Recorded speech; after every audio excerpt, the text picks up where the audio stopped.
अपहरण भाग 25. मग ते दोघे पाहतात की हे पाचही जण मॉलमध्ये बांधलेल्या कॅन्टीनच्या दिशेने जात आहेत. ते सर्व तिथे जाऊन जेवणाची ऑर्डर देतात. अचल आणि कियाराही तिकडे जातात आणि दुसऱ्या टेबलवर बसतात. आमीन त्या दोघांकडे बघत होता. तो म्हणतो की तू तुमच्या बॉसलाही तुमच्यासोबत येण्यास का सांगत नाही? सावी त्याला म्हणते, नक्कीच का नाही? सावीच्या सांगण्यावरून अचल आणि कियाराही त्यांना जॉईन झाली. ते येऊन बसतात. काही वेळाने त्यांच्या ऑर्डर्सही येतात. अचलला दिसले की सावीच्या ओठाजवळ काही अन्नाचा कण चिकटला आहे. अचल सावीकडे बोट दाखवतो आणि म्हणतो की तुझ्या ओठाच्या जवळ काहीतरी आहे. पण सावीला त्याचे म्हणणे समजत नाही. मग आमीन सावीच्या जवळ आला. त्यानंतर तो त्याच्या ओठाजवळील अन्न स्वच्छ करतो.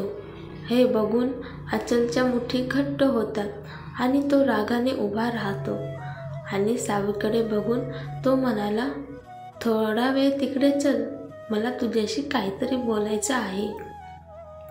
सगळे आश्चर्याने अचलकडे बघतात. सावी पण म्हणते, काय झालं?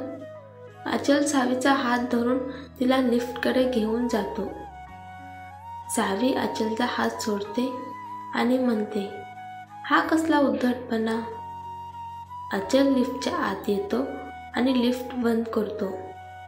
अचल सावीला म्हणतो, आधी तू माझ्या प्रश्नाचे उत्तर दे की तो मुलगा तुला इतका चिटकून का बसलेला होता? अचल कोणत्या मुलाबद्दल बोलत आहे हे सावीला समजत नाही. सावी अचलला म्हणते, कोणता मुलगा?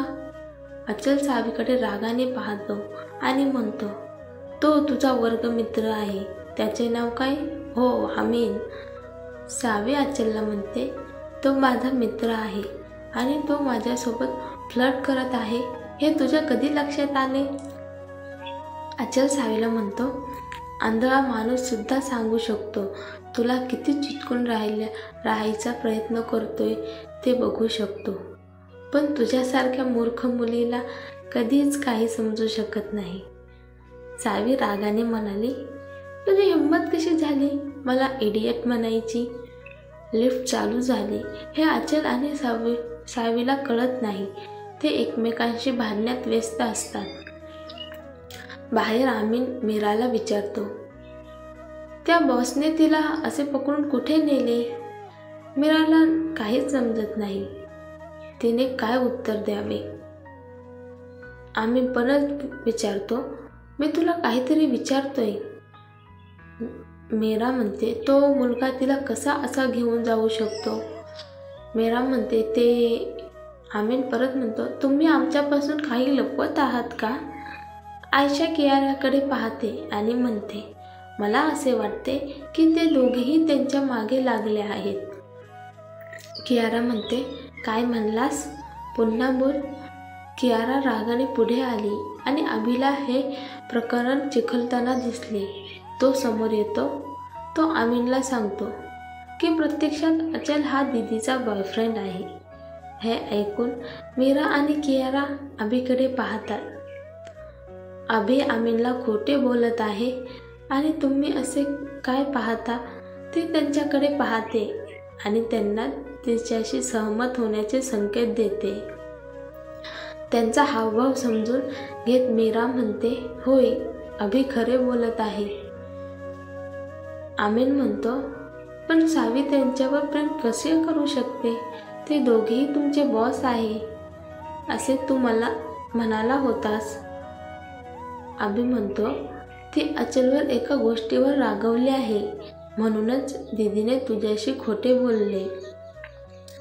मीरा म्हणते, अचलने सावीला तिची समजूत काढण्यासाठी इथून दूर कुठेतरी नेले आहे असे दिसते. हे ऐकून आमीनला धक्काच बसतो.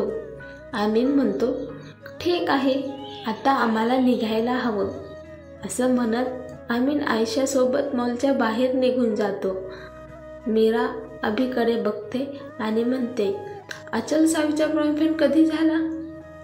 अभि त्यांना म्हणतो, मला काय माहिती. मीरा म्हणते, म्हणजे काय? अभि म्हणतो, मी खोटं बोललो. मग कियाराकडे बघून तो म्हणाला, तुझा तो मित्र कुठे आहे? त्याने माझ्या बहिणीला कुठे नेले आहे? कियारा म्हणते, मला काय माहीत नाही. अभि म्हणाला, तुला काही माहीत असतं का?